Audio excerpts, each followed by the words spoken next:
First, we'll need to remove the 2 tunnel braces in order to drop the exhaust.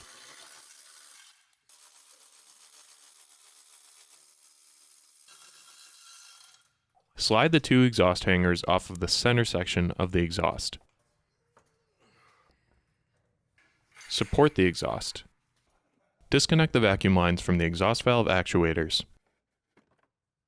Then slide the 2 hangers off at the rear of the car. Carefully lower the exhaust down. Remove the 4 10mm nuts holding the heat shield to the car. Careful, these might try to break. Pull the heat shield out of the way. You will now have access to the driveshaft carrier. Unbolt the carrier from the body.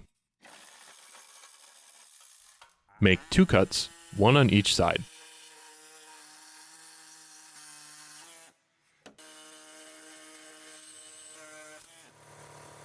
Using a razor blade, make a cut all the way around the bearing to pull the rest of the frame off.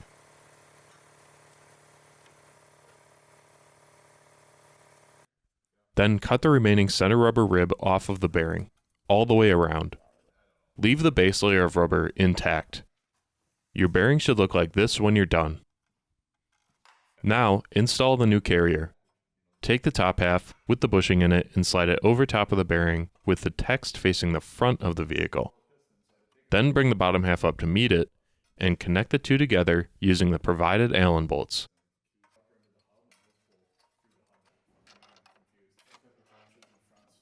As you tighten the bolts, switch back and forth from left to right so the bolts don't bind in the holes. A small gap may form between the 2 bushings. This is normal. Next, take your bolt, put a fender washer on it, an isolation damper facing up, slide it up into the carrier, bring another isolation damper down from the top, and put your small washer on the very top. Loosely thread it into the body. Same thing on the other side.